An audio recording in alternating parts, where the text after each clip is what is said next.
If money follows value, then the real difference is how do you create enough value that people will pay you a lot of money for? These are the 4 levels of value in the money game, and each level just changes one thing: how scalable your income is. Level 1 is renting your time. This is where most people start. Working as a cashier, warehouses, or doing Uber. The deal is simple. You trade your hours for money, and the value is real here and it matters. But it is limited because you are the engine. If you work for 8 hours, you get paid for 8 hours. And if you work for 0 hours, you get paid 0. That is why this level is called renting your time. Level 1 teaches important things like discipline, work ethics, showing up, and how the world actually functions. But the ceiling is obvious. You cannot multiply yourself. For example, if I had 10 Zans with me, level 1 would be great. I can make 10 times the income with any job. But sadly, that does not exist. So level 1 is fast money but capped money. Now we get to level 2, which is selling your skill. Level 2 is where the game actually starts to change. Now you're not paid for time, but you are paid for ability. This is where you see doctors, engineers, designers, video editors, fitness trainers. At level 1, your value is I will do what you tell me. But at level 2, your value becomes I can do what you cannot do. So you now have a skill leverage. But here's the catch. The skill still flows through you.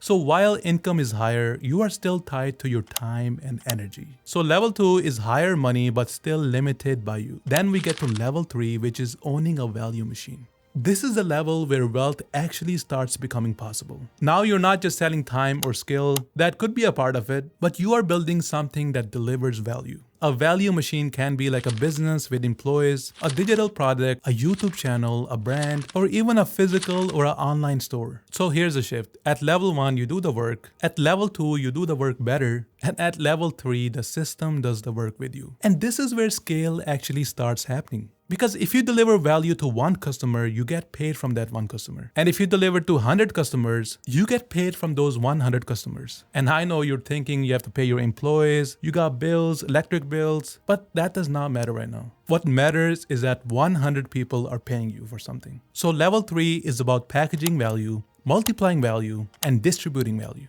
When you reach level 3, you will probably have enough money to live comfortably. And this is the highest level 99% of the people want to get to. But there are 2 more levels that only a few people dream of, and only a fraction of those who do ever actually reach it. Level 4 is the Shark Tank level.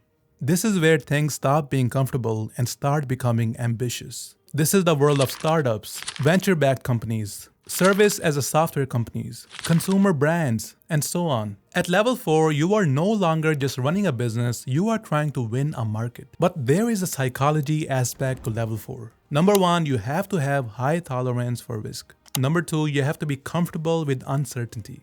Number 3, you have to be willing to lose money short term to gain in the long term. And finally, you have to be obsessed with growth metrics. And that is why most people cannot get to level 4. Because they are not able to handle pressure, competition, burning out, investor expectations, or public failure. But the people who do succeed on this level, they build generational wealth. But there is one last level that almost no one reaches. Level 5 is creating brand new value. This is the level of Steve Jobs, or inventing the next Facebook, something people cannot imagine right now, but is needed. In level 5, you solve a universal problem, and you build an ecosystem, not just a company. But let's be real, level 5 is rare. Not because people aren't smart, but because it requires years of obsession, resilience, being misunderstood, timing, luck, and execution. Which is why it is not for most people. But even after all that, you still want to get to level 5, then you have to follow these next 4 rules. Number 1, you want to build something people cannot imagine to live without. Number 2, you have to find something people complain about, but accept as normal. Number 3, you have to find what is outdated, slow, and frustrating. Number 4, you have to find something that wastes time and energy every single day. So here are the 5 levels of value. Number 1, renting your time. Number 2, selling your skill. Number 3, owning a value machine. Number 4, the Shark Tank level. And number 5, creating brand new value. So which level are you on right now? And which level do you want to get to?